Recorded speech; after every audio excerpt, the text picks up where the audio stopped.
Hear the backing track.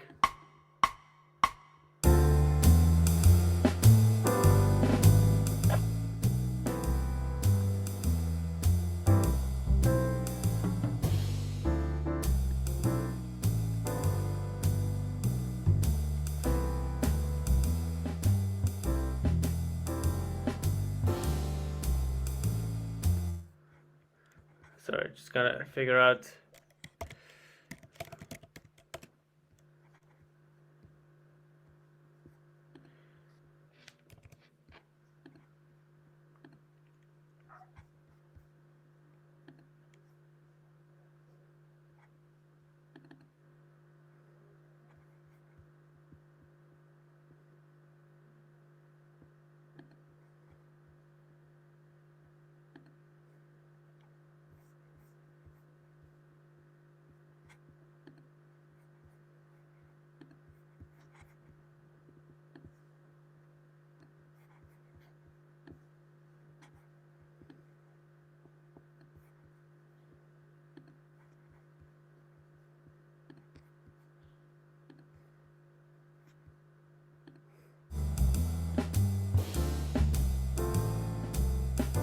Cool. So now you should see both the bass clef and the treble clef version in C though.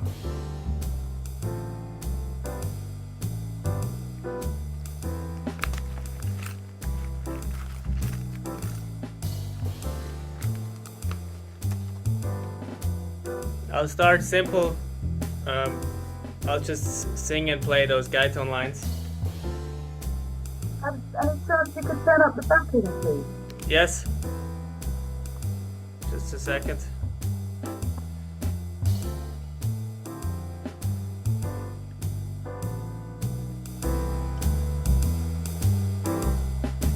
That's better, thank you.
I'm doing some approach notes. The people who are working on approach notes.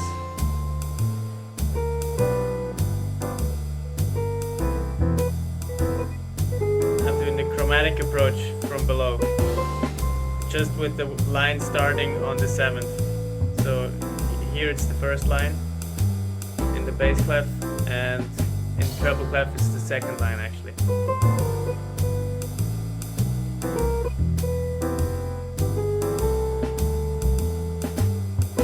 That's a great sound.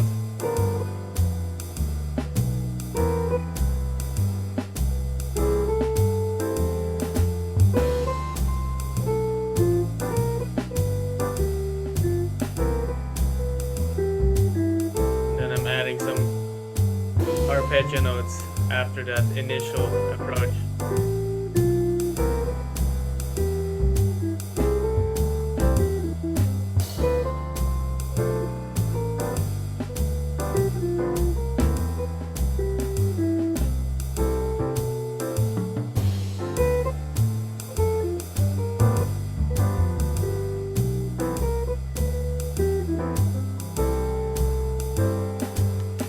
wondering,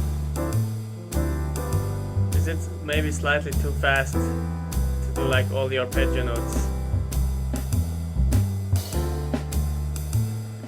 Make it a bit slower.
I'm adding most of the arpeggio notes.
And now I'm gonna play some more scale stuff, but still trying to land on important notes.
Thanks.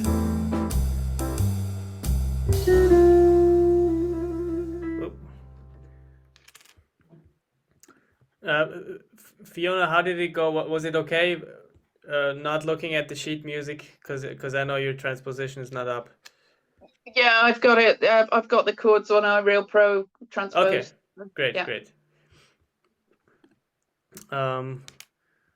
Cool. Any questions, thoughts, concerns?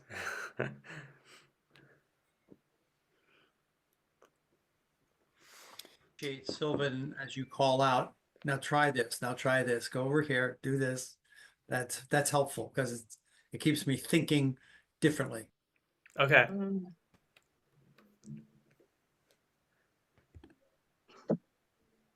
I quite often, I think I underestimate just how many, I don't want to say hours, but how long you could just spend noodling away on this stuff. And I just think it's really a key building block, isn't it, Sylvan? Would you say to just do it and then change key and do it again, and Yes. Yeah, and just definitely. Yeah, I think it is. It's just that the 251 is the one chord progression that you'll find most in most jazz standards, and and it's yeah. it's very important to know it in different keys. So I think we should change keys, Yeah. which is might be difficult for people who just start working on this, but you'll just try to go with the flow. Hey, Sylvan, isn't the hard part is not actually learning them in the different keys, but recognizing it in the chart that you're playing and how to apply it at that particular point in time? That's really the bit I find difficult. Yes, I mean that is a challenge. First of all, exactly, we have to detect what is the chord progression that we're seeing. But then, second of all, is we have to know it in that key. So and I think it's easier to learn how to spot it than to actually integrate it in your playing, and I think that's the hard part, to learning it on the instrument. The good part is though that it sounds like the feelings are the same in every key. So once we internalize those feelings of the intervals on the voice leading, it's going to be the same in every key. Like this sheet that I'm showing here, like the notes are going to be different, but the movements are going to be the same. And there are no numbers here, but for example, so if you look at this line here, we have the seventh of the chord, right? That's the C in D minor 7. Goes down, becomes the third on G7, stays, becomes the 7 on C major 7, goes down, becomes the 6. And this movement 7 3 7 6 is going to be the same, exact same in every key. It's just going to be different notes. But once we get the movement into our ears, that's when it becomes easier to change keys, because we just have to find the new notes on the instrument. Yes, Fiona? I was wondering whether, when we've finished the lesson, could you put this bit on YouTube so that we can loop tube it, please? Yeah. The bit that we've just done, the playing Yeah. bit. Okay. Yeah, and the Okay. next bit with the different keys. Yeah. Let me just write that down so I don't forget. Thank you.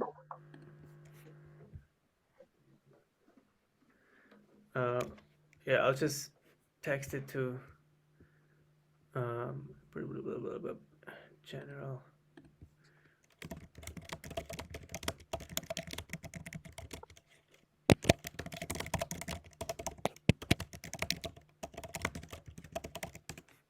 Cool. All right. I just texted it to Simon, so he'll take care of it. Cool. Let's go to I just say I noticed Yes? I was jumping back and forth between a C and a B flat horn after I'd play something and realizing where my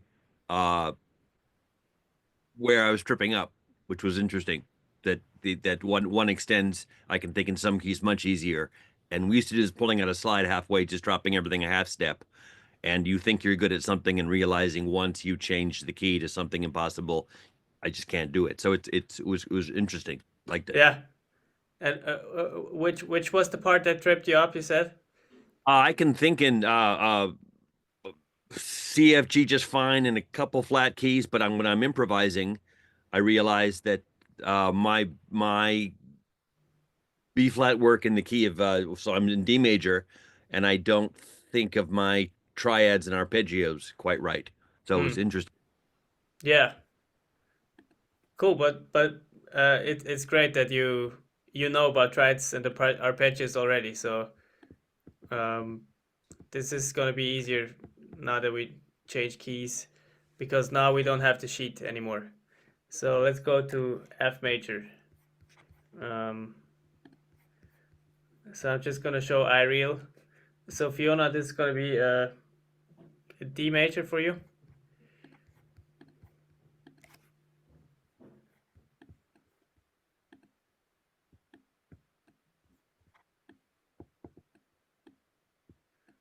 Sorry, but is that concert on the screen? Yes. So you Yeah. got to look at the Okay. D major. Okay, got it. Thanks. And for B flat instruments, G major. Hold on, if it's a concert, yeah, correct. Yeah.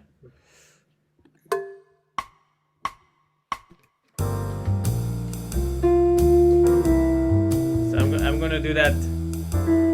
For me, one of the most important ones first. Just the 7th, starting on the 7th. 7, 3, 7, 6, 7,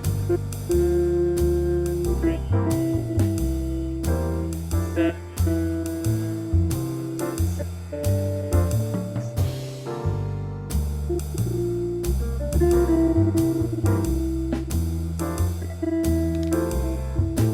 6. Just want to mention something quickly.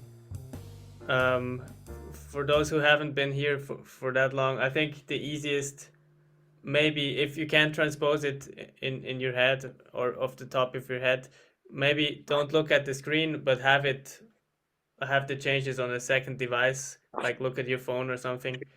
That I think that's how you do it, Fiona, right? Yeah, that's right. Yeah.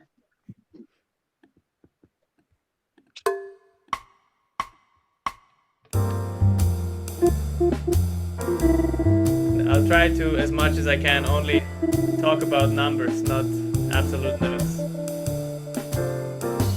7, 3, 7,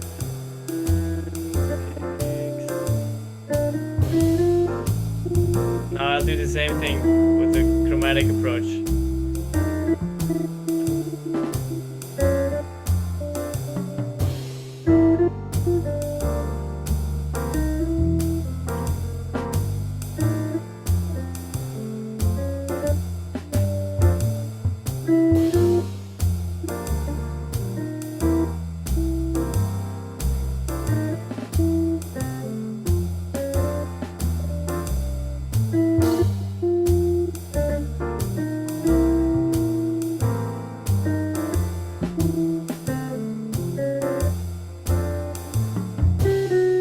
I'm doing a double chromatic approach. Hi, Glenn.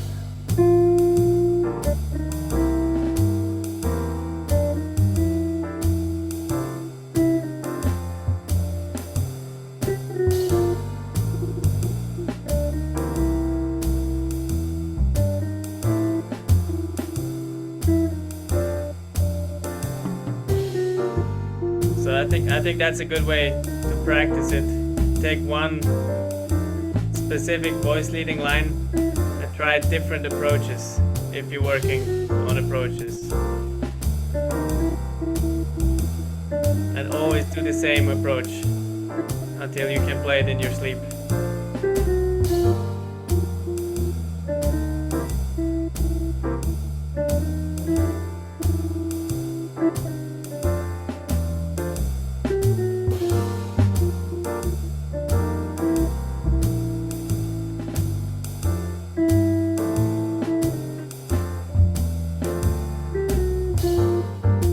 touch. See you soon.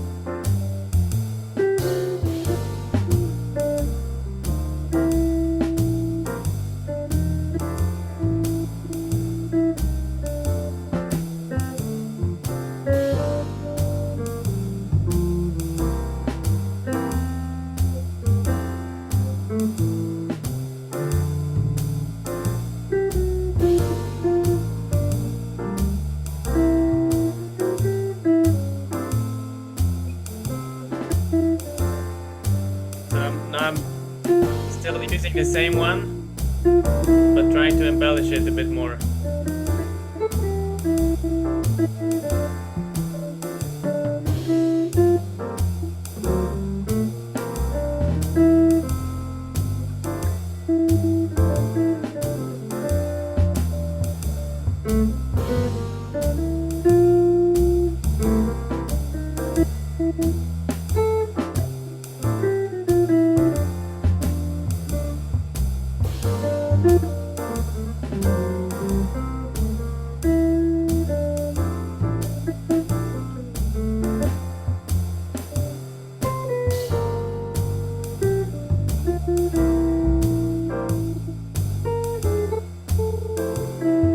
I'm using two different voice leading lines at the same time. The third, that becomes the seventh, that becomes the third again. And at the same time, the one from earlier, 7, 7, 6. Now I'm playing them both.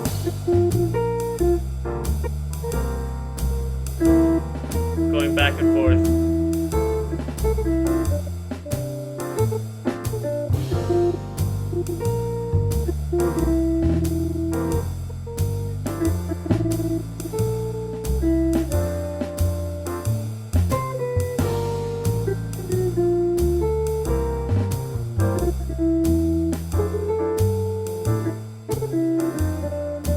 Now using approaches on both of them.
Trying different rhythms.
Cool. Now let's do some call and response.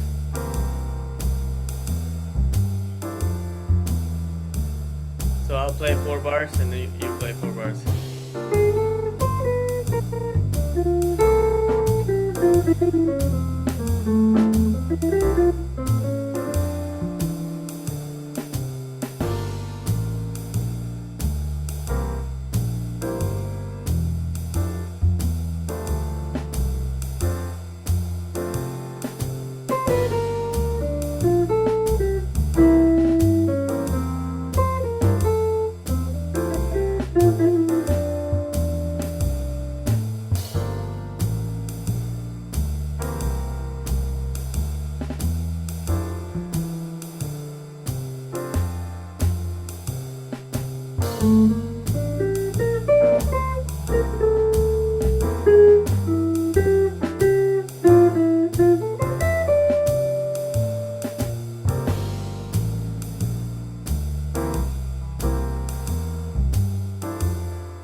Nice. I'm sorry about the latency. Is anyone bothered by the latency?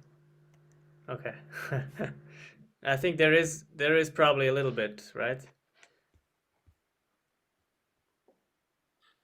Yeah, it's fine. It's It's fine. not Okay. bad at all. Yeah, not bad. Okay, Yeah. okay. Cool. Also, So a question. yeah. That's a question on F6.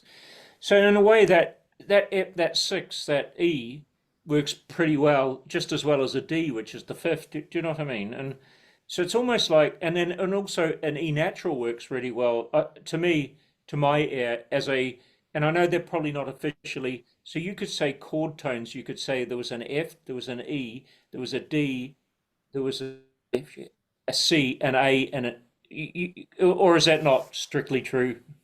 On the F6. You know, there are a lot of options on that 6, yeah? Yeah, I mean, you can still Or not? you can play the E. You don't always have to outline the 7th going to the 6th. So E going to D. You can still keep playing the E if you want to. I like to do it especially just because it's written and the chord is exactly played like that. It's nice to have that resolution. But often in a jazz standard you would just have 2 bars of F major 7 or on a lead sheet, you know? Mm. And then it's up to Mm. you if you want to do that resolution or not. But it's good to know that it's there, that it's possible to do it. And it melodically it makes a lot of sense to me to have that resolution going from the 7 to the 6. But it's not mandatory at all. In No, terms but of chord tones, yeah. yeah, it just seems there are options, more options. Because the C, the 5th is surely that's a legitimate option as well, though. Yeah. Silvan, yeah. So there are Yeah. many options on that F6, I feel, or one more option anyway. The 6. because the major seventh is obviously that's kind of interesting to finish on that too, you know. But I know Yeah, it is. these are pedantic questions, but and there's probably not a yes or no. There's no yes or no, I'm sure, but yeah.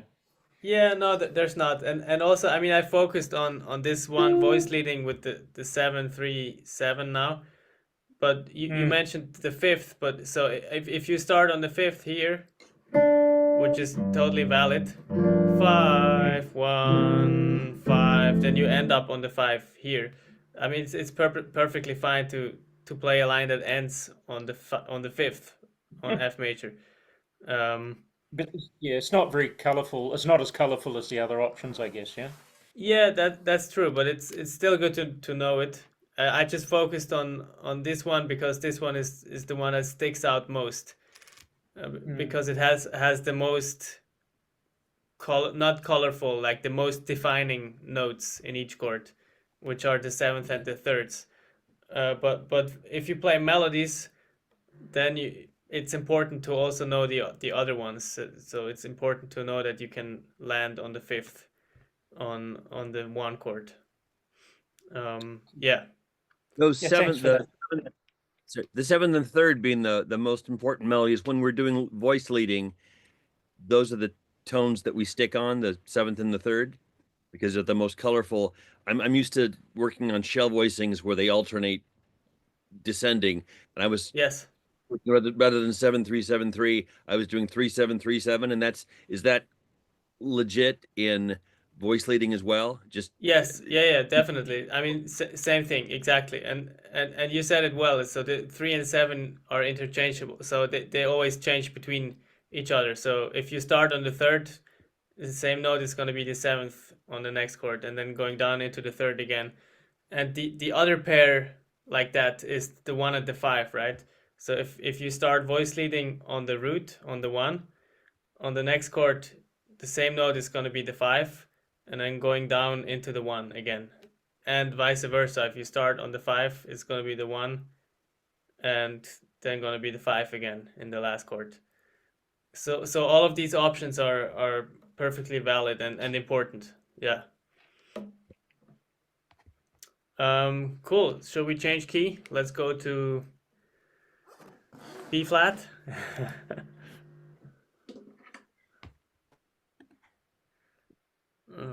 B flat.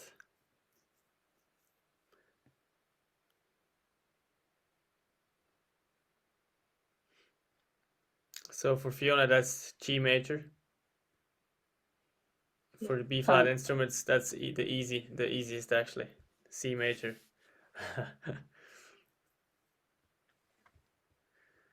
But I guess the B flat instruments gotta have it easy also every once in a while, right?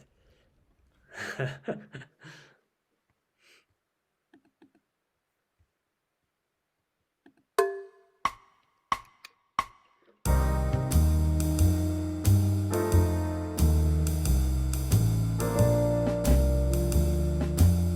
now, this time I'm starting on the third.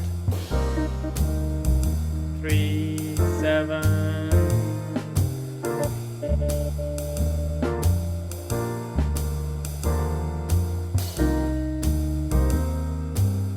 Now I'm taking the one below. I'm adding the one below. So 3, 1, 7, 5, 3, 1, 3, 1, or just the lower one is 1, the root, 5, 1.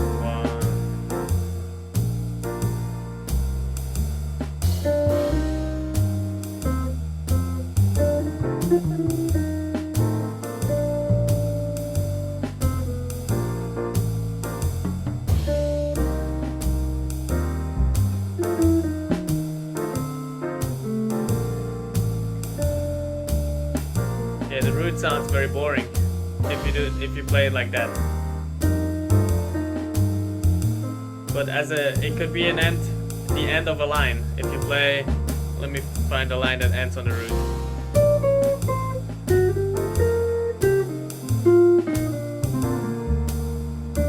Or maybe you play root and go going up to the third.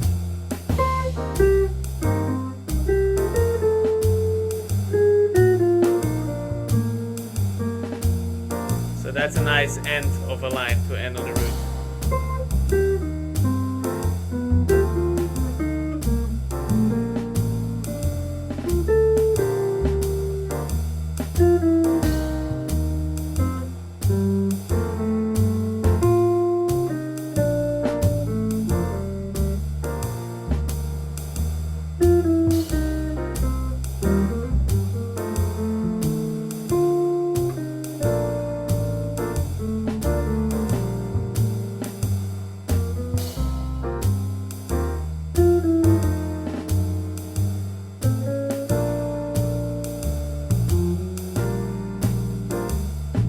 I'm just doing double chromatic approaches, no matter what.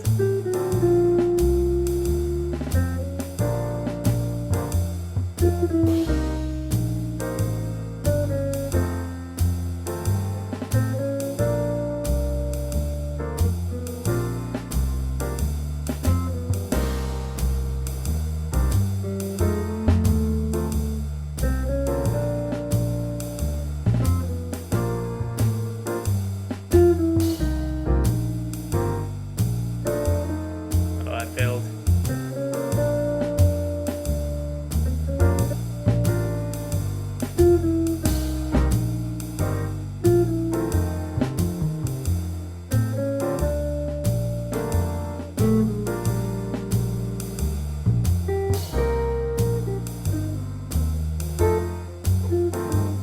Some arpeggios.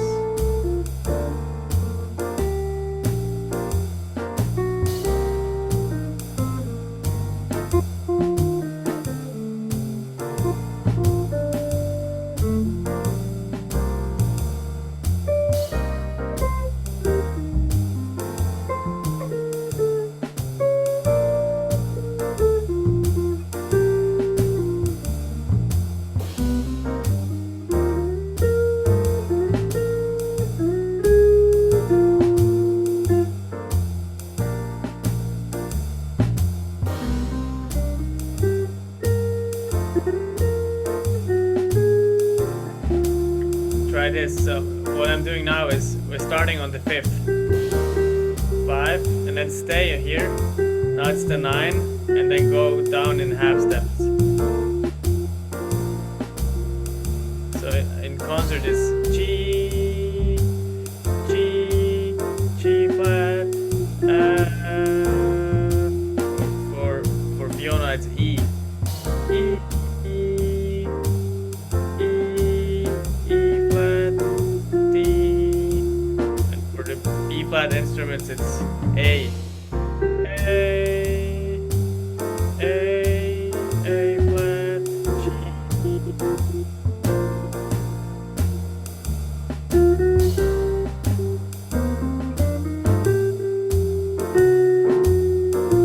So we're using the flat 9 this way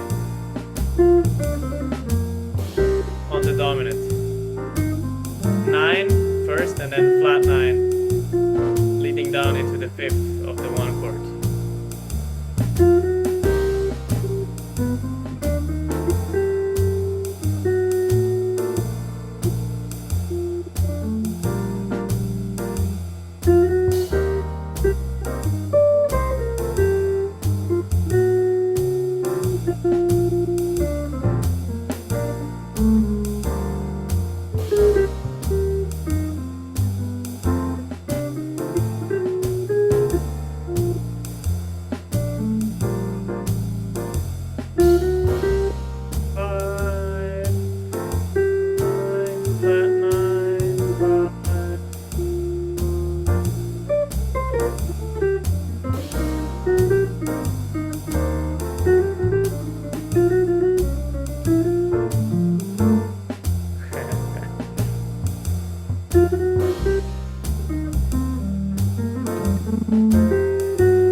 also try to, when you go to the flat 9, and go up a whole step, and that's the sharp 9, and then resolve it down into the 5th.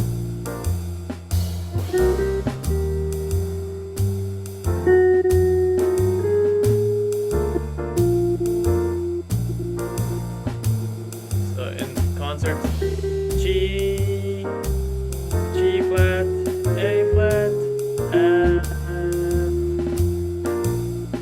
for the tenors, A flat, B flat, G,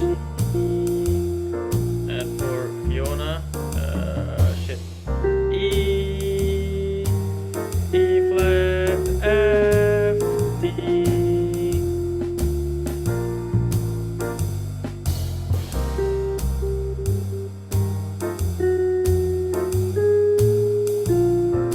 And you can build this into your lines, something like this.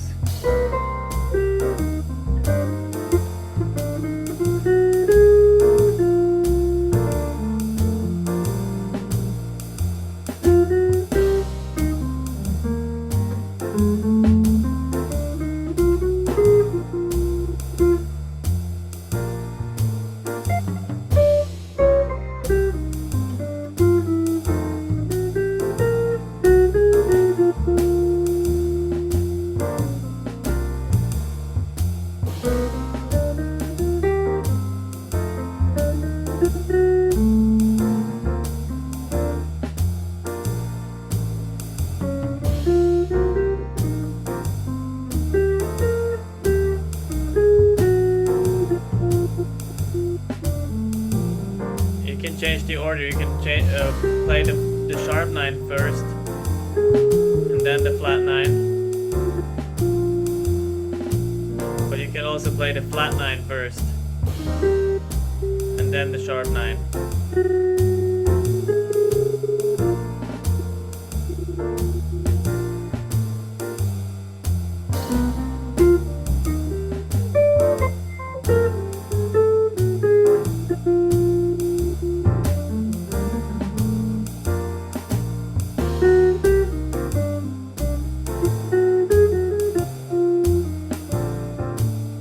What I did now is going back and forth between the flat 9.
Cool.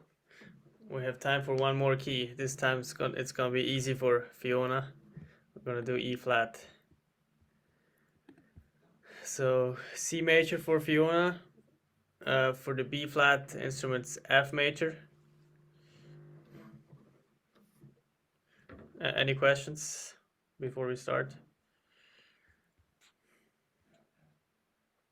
One quick question. I noticed on that the flat 9 over 5. I'm not used to that works surprisingly well. You mean as long as you use it as a passing tone, either Yes. leading up to tonic or okay. Exactly. Yeah. I mean, I even used it as a. I mean, I wouldn't call it a passing tone. I stayed on it for the whole bar, so Right. it kind of becomes a chord tone in a way. Considering you have the flat 9, the tonic, and the 7th, and the it's just great. Okay, it's just new sound for me. Great.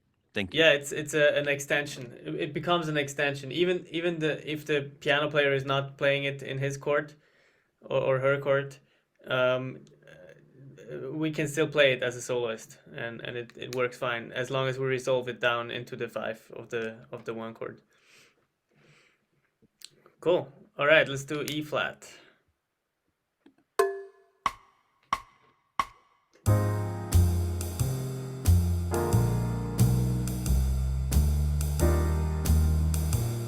This time I'm gonna do the root, starting on the root.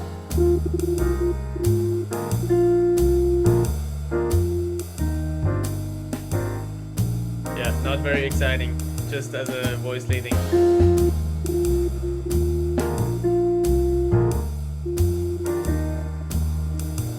Now let's try the 5th.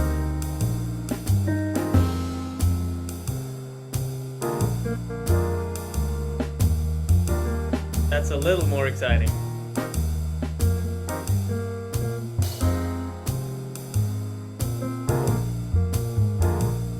Because with this one we can do a nice voice leading as well. So when we start on the 5th, we can stay on that same note. Now we're on the 9th, and then resolve it down to the 5th.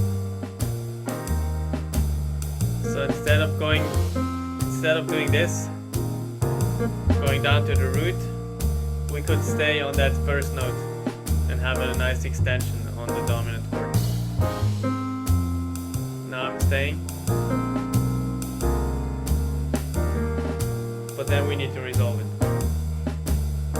So that's C, B flat. For the B flat instruments, it's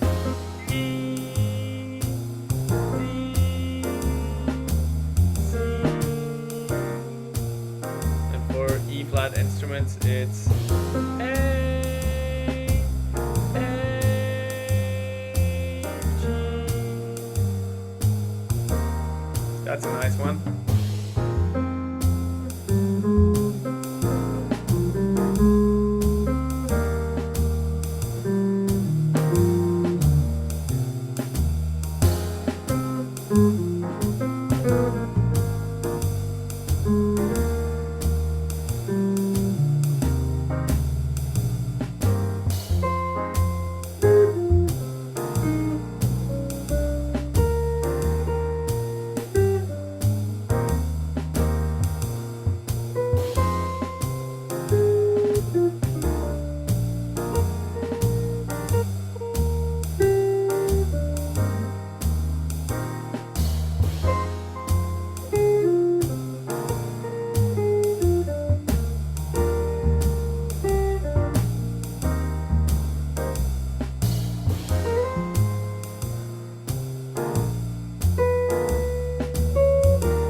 What I'm doing now is what we did in the other key.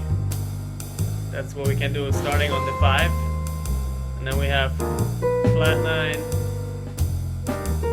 going down into the 5 again. 5,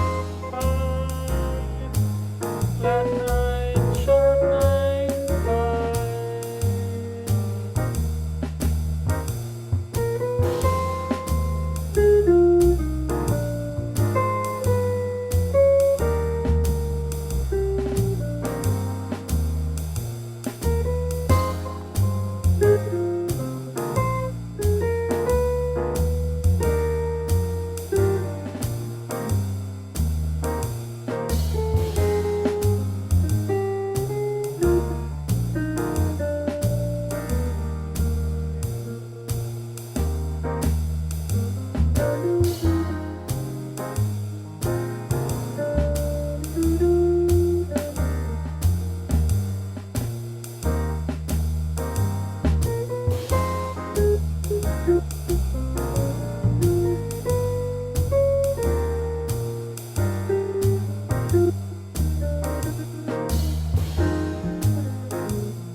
We can do some call and response. Let's be more open.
Try something similar again.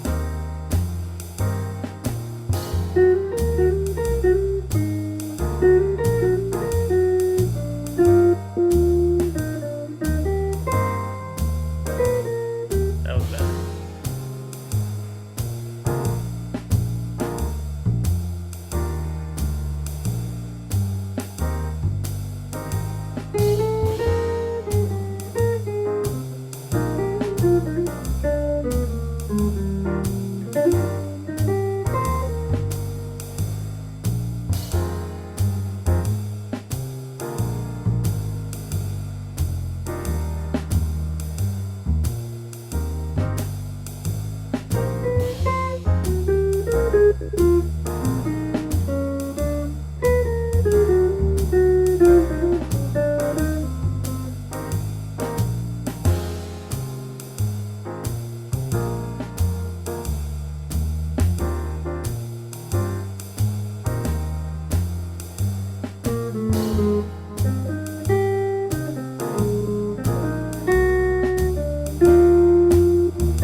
Last one.